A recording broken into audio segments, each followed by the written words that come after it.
Okay, so for the Settlers Rise of an Empire, what's very important for us is to have created a world that feels real in many ways. So even details that seem unimportant for the actual gameplay, like a lot of small animals, a lot of detail, attention to detail is very, very important for us to have something that the player can really relate to. It's not an artificial world that I look on like a board game. It's a world where I could imagine to walk through and really be there. At the end of the game, I will want to have big, medieval, bustling settlements like this one. And actually we see one of our heroes standing on the marketplace there. And we see all those settlers coming from the storage and also going to the storage to get stuff. And everything they do, we wanted to create a real medieval atmosphere, but everything they do, they really do. It's not just done to create the atmosphere, but they really have a job. They're getting something, they're getting food, they're going to the pub to drink some beer, so everything is real. Now at the very beginning you won't have a big city like this. At the very beginning it will look a lot smaller, like right now, where we have just a small marketplace, a very small castle at this moment, with my flag in front of it. And the player, I specifically want my settlers to get a lot of building material for me, because I want to build this big city. So what Ronald will probably do now, he'll build some more woodcutters here and connect them with roads. Settlers will also move across the meadows, but it will be a little bit faster on the roads. And now a settler will come out of storage, there he already is, with the building material, move to the building site, construct the building and start working. It's the same for every building, so it's very simple to understand. We have someone who to meet him. That's another woodcutter, but he's taking some wood home. Actually, he already has a hand cart, so he lives in an advanced house. At the very beginning, they have to take a backpack. Can't take so much, so it's a bit simpler then. And I can upgrade every building twice, so I have 3 types of buildings for each. Again, something that's very simple to understand.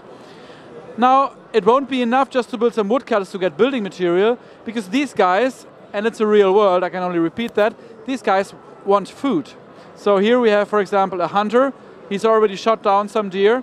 So now we have the hunter to get some meat there, and he'll take it home to his little hut. And then, when he has enough meat, he will bring it to the storage exactly as the woodcutter. So again, very simple.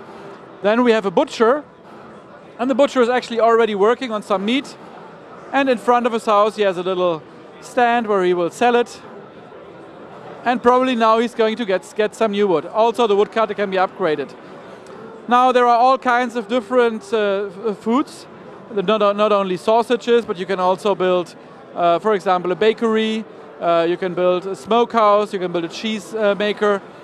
And to get the different raw materials for that, you will see, is this the right area to use them?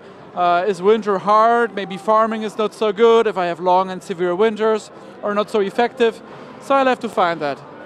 And as the city grows, the settlers will get more and more things that they want. Some of them might want to have entertainment or clothes.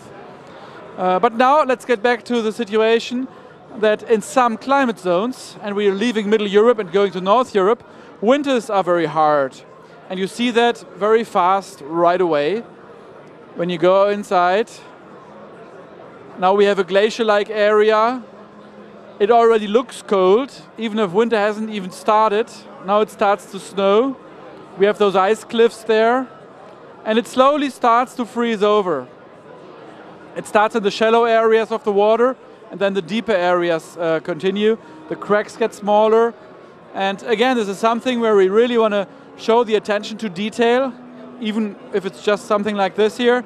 And then the player has to understand, well, how do I build a big city like this that still works in such an environment?